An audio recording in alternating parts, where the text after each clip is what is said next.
Doctors நிறைய பேர் இருக்கா.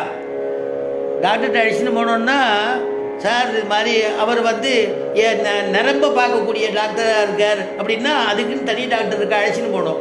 அழைச்சின்னு போனோன்னா இன்னொரு இடுப்பில் கொஞ்சம் ப்ராப்ளம் இருக்குது, இந்த இதை எடுத்து இந்த எக்ஸ்ரே எடுத்துருக்கோம் அப்படின்னு அதை கொண்டு வந்தோன்னா அந்த ஏரியா நம்ம ஏரியா இல்லை, அந்த டாக்டர்கிட்ட காமிச்சுக்குவோங்கிறான். உடம்புலேயே பல பாகத்துக்கு ஸ்பெஷலாக இருக்கிற பாகத்துக்கு மட்டும்தான் அவள் பார்க்குறா. அது இன்னொரு இடத்துல அவள்கிட்ட காமிச்சு எப்படி கேட்டால் இங்கே கொண்டு வராதிங்கோ அப்படிங்கிறா டாக்டர். ஆனால் உடம்புக்கு வியாதின்னா இங்கே டாக்டர்கிட்ட போயிடுறோம். ஆத்மாவுக்கு ஒரு வியாதி ஏற்பட்டிருக்குன்னா அனாதிகாலமான வியாதி, எத்தனையோ பிறவி, 84 லட்சம் பிறவி இருக்குன்னு சாஸ்திரம் சொல்கிறது. அப்படி இருக்கும் பொழுது இந்த பிறவியிலேருந்து நாம் கடக்கணுமானா நமக்கு பகவத் கிருபை வேணும். பகவத் கிருபை வேணும்னா ஆச்சாரியனுடைய அனுகிரகம் வேணும். ஆச்சாரியனுடைய அனுகிரகம் வேணும்னா நம்ம சிட்டாச்சாரமாக இருக்கணும், அவரிடத்துல உண்மையை தெரிவிக்கணும். அப்போ தான் நமக்காக வேண்டி அவர் ஆத்ம சமர்ப்பணம் பெருமாள் இடத்துல பண்ணி வைப்பார்.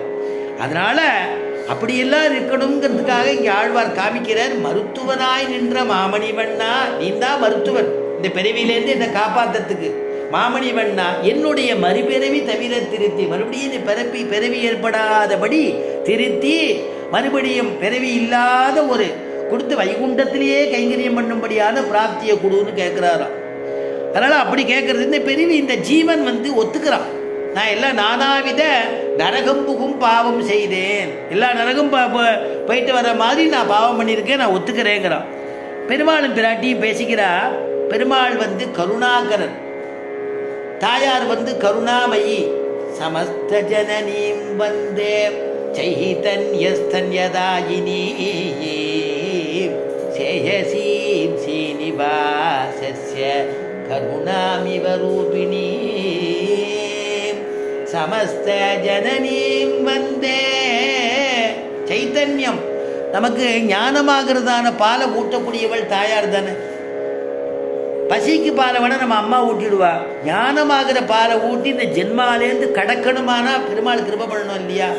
அதனால சைத்தன்ய ஸ்தன்யதாயினி சேயசீம், அவ எப்படி இருக்காளா, சீனிவாசனுடைய வக்ஷஸ்தலத்தில் நித்தியமாக நிரபராத அங்கே இருந்துட்டு இருக்காளாம். அதனால சேயசீம் சீனிவாசே எப்படி இருக்காளாம், கருணாமிவ ரூபிணி, கருணையே சொரூபமாக கொண்டதான தாயாரால் இருக்காளாம். அதனால கருணாமயி, இந்த ஜீவன் இடத்துல கருணை. அவர் சொல்றார், பெருமாள் கேட்கிறார், 6 குணங்களை அவனோட நான் அனுப்பிச்சேனே, அந்த 6 குணங்களை கூட்டு எப்பா நீ இவளுக்கு உதவினியா, அந்த ஜீவனுக்கு நானாவித நரகம் புகும் பாவம் செய்தேன்னு சொல்றானே, அவனுக்கு நீ உதவினியான்.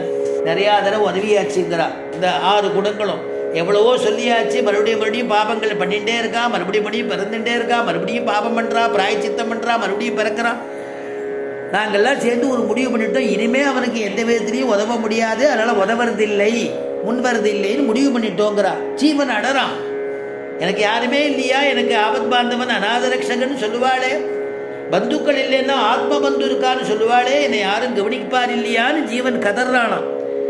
பிராட்டி ரொம்ப வருத்தப்பட்டு பெருமாள் இடத்துல இவரை காப்பாற்றுறதுக்கே வழி இல்லையா, ஏதாவது ஒரு உபாயம் பண்ணி இந்த ஜீவனை காப்பாற்றணுமே அப்படின்னு திருவுள்ளமா தாயாருக்கு, அனர்மேலுமங்க தாயாருக்கு அவள் கிருபையினால பெருமாள் இடத்துல பேசுகிறாளாம்.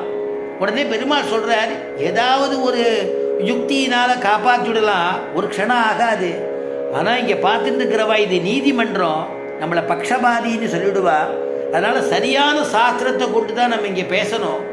அதனால் அந்த சாஸ்திரத்தை கொண்டே இந்த ஜீவனை காப்பாற்றுவோம் அப்படின்னு பெருமாள் திருவாக்கு மலர்ந்தாளா. பிராட்டிக்கு சந்தோஷமா. அப்போ பெருமாள் ஒரு முடிவு எடுத்தார் அப்படின்னு சுவாமி தேசிகனுடையதான அனுபவம்.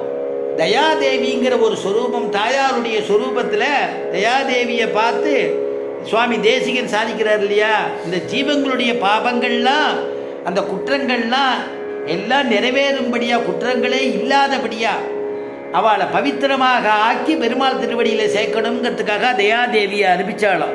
தயாதேவி என்ன பண்ணாலாம், தயாதேவி திருவேங்கடமுடியானுடைய கருணையே தான் தயாதேவி, கருணஸ்வரூபமாக இருக்கக்கூடியவள். அவள் வந்து இந்த ஜீவன் இடத்துல பேசினா, ஆமாம் நான் நிறையா தப்பு பண்ணியிருக்கேன், நிறையா அபராதங்கள் பண்ணியிருக்கேன்னு அப்பயும் ஒத்துக்கிறான். உடனே அந்த ஜீவனை பார்த்துட்டு, அதுக்கு ஏன்னா பாப புண்ணியங்கள்னு 2, பாபங்கள்லேயே 3 இருக்குது. சஞ்சித பாபம்னு இருக்குது, இது அனாதி காலமாக பண்ண பாபத்துக்கு சஞ்சிதம்னு பேர்.